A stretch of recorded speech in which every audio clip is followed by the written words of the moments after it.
of Argos had only one child, a daughter Danae. He journeyed to Delphi to ask the oracle if there was any hope that he would one day father a boy. The priestess said no, and told him that one day the son of Danae would kill him. He knew the only sure way to avoid this fate would be to put Danae to death. In fear of what the gods would do, he instead had her imprisoned in a house built of bronze and sunk underground. She sat there for many long days with nothing to do but watch the clouds drift overhead. One day Zeus came to her in a shower of gold. Whoa!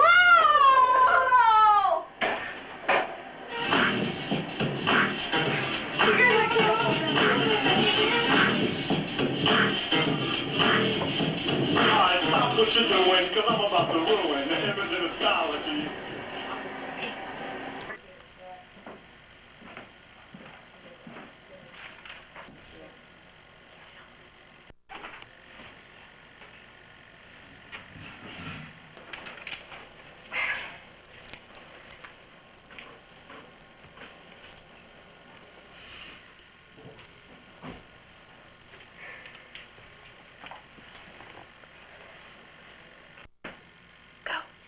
Danae gave birth to a baby boy, whom she named Perseus. One day her evil father discovered them and knew he had to do something to prevent the prophecy. Is this your child? Yes! Who is the father? Zeus is the father! I don't believe you!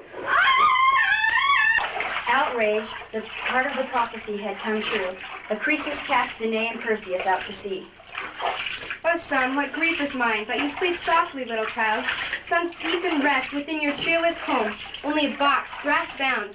The night, the darkness visible, the scudding waves so near to your soft curls, the shrill voice of the wind you do not heed, nestled in your red cloak, fair little face.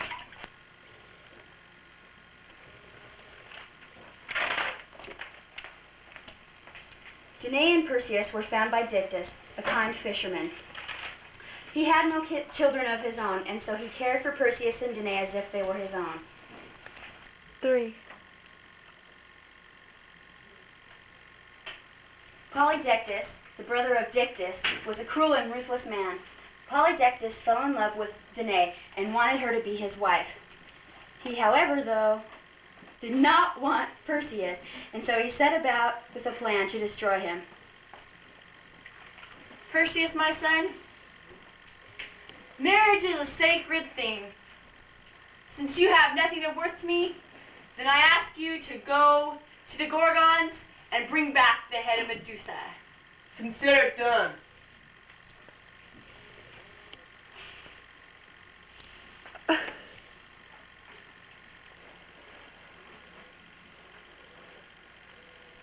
My son Perseus is about to undertake a very deadly ordeal. You, Hermes and Athena, are to watch over him and assist him in any way possible. Oh wait! In his journeyings, Perseus came upon two beautiful people. They were at the point when youth was its loveliest. Go. This is good. Good. Can I have the eye so I can see it? There you go! I have your eye. I have your eye, and I will not return it until you give me the directions to the... Give it back! Anything, just give me. Nymphs of the north. Okay. Okay, we'll give you the directions! Neither by ship nor yet by land shall one find the wondrous gathering place of the Hyperboreans. Now give us back our eyes! Give us back our eyes! Where's the eyes? Oh, I forgot my line. Thanks, I even Christina. got Kim falling. Thanks, Christina.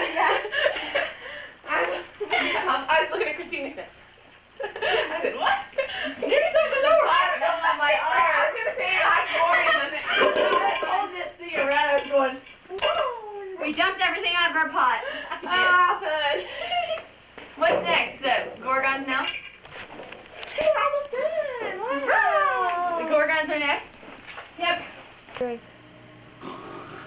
Perseus journeyed to the Nymphs of the North and then to the gathering place of the Hyperboreans. There he received the shield of Hermes and the sword of Athena. Now he was properly equipped.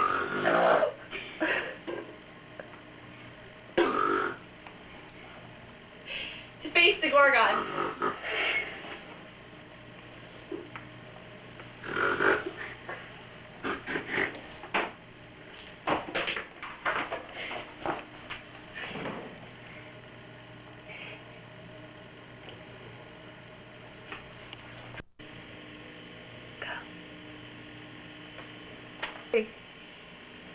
On his way back, Perseus came to Ethiopia and decided to stop.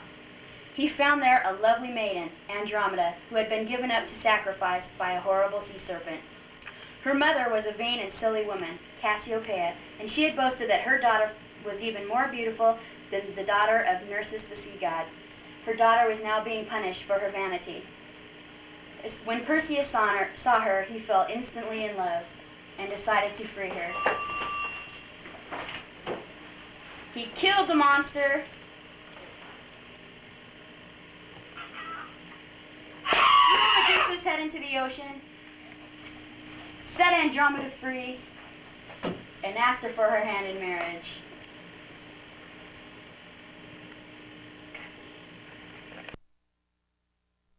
After Perseus and Andromeda were married, they decided to journey back to Argos and make peace with King Acreus.